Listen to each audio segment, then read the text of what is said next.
నమస్తే అండి. కథ పేరు రిక్షా కార్మికుడు.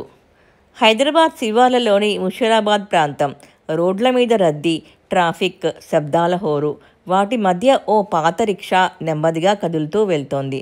ఆ రిక్షా నడిపేవాడు మాధవ్. వయసు సుమారు 60. ముఖంలో గీతలు, చెట్టులా ఎండిన చేతులు, కానీ కళ్ళలో మాత్రం మమకారం, చిరునవ్వు. ప్రతి ఉదయం 6 గంటలకే మాధవ్ తన పాత రిక్షాతో బయటికి వస్తాడు. స్కూల్కి పోయే పిల్లల్ని, బజార్కి వెళ్ళే అమ్మాయిల్ని, ఆసుపత్రికి వెళ్ళే వృద్ధులను ఎవరు అడిగినా నో అని చెప్పడు. ఎవరి దగ్గరనూ ఎక్కువ డబ్బులు కూడా తీసుకోడు. ఒకరోజు ఉదయం ఒక చిన్నారి బాలిక తులసి చేతిలో స్కూల్ బ్యాగ్ పట్టుకుని మాధవ్ దగ్గరికి వచ్చి అడిగింది, నాన్న ఈరోజు రాలేదు, స్కూల్కి తీసుకువెళ్తావా? మాధవ్ హాయిగా నవ్వి చెప్పాడు, తప్పకుండా, నీవు మా అమ్మాయిలా ఉన్నావు తల్లి. ఆ చిన్నారి మాట్లాడింది, నవ్వింది. మాధవ్కి ఆ క్షణాలు పండుగలా అనిపించాయి. ఆమెను స్కూల్ దగ్గర దించి మళ్ళీ తనదైన జీవన బాట పట్టాడు. ప్రతిరోజు ఇలా ఎన్నో పిలుపులకు స్పందిస్తూ మాధవ్ తన జీవితాన్ని నిస్వార్థంగా గడిపేవాడు.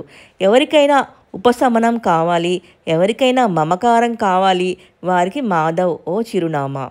ఒక సాయంత్రం బస్తీలో ఉన్న విజయమ్మ ఓ కూలీ మహిళ, అట్టడుగు వర్గానికి చెందిన మహిళ. ఆమెకు ఓ చిన్నారి కూతురు ఉంది. ఆ రోజు గాలివాన తాకింది. బజార్లో పని ఎక్కువైంది. స్కూల్కి వెళ్ళలేకపోయింది. కానీ ఆమెకు భయం లేదు, ఎందుకంటే మాధవ్ ఉన్నాడు కదా. మాధవ్ స్కూల్కి వెళ్ళి ఆ చిన్నారి తీసుకొచ్చాడు. చేతిలో చిన్న బొమ్మ పెట్టాడు. ఇది నీ నవ్వుకి బహుమతి అన్నాడు. ఒకరోజు మాధవ్ రాలేదు.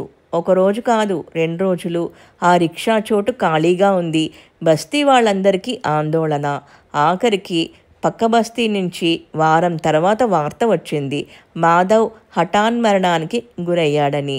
చివరి రోజు కూడా ఓ పాపను స్కూల్కి వదిలి వచ్చాడట. బస్తీ వాళ్ళు దిగులుతో కూడిన ప్రేమతో అతని రిక్షాను శుభ్రం చేసి పక్కన చిన్న స్తూపం కట్టారు. పక్కనే రాశారు, ఈ రిక్షా మా పిల్లల రక్షణదారి మాధవ్ది. పిల్లలు ప్రతిరోజు స్కూల్కి వెళ్ళేటప్పుడు ఆ రిక్షా ముందు నిలబడి నమస్కరిస్తారు.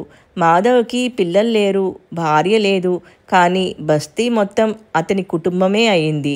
అతని జీవితం ధనంలో లేదు, కానీ విలువైన మనసుంది. అందుకే అతను గొప్ప మనిషి అయ్యాడు. మనిషి గొప్పతనం అతని ఆస్తుల్లో కాదు, ఆప్యాయతల్లో ఉంటుంది. మాధవ్ జీవితం అందుకు సజీవ ఉదాహరణ. సమాప్తం.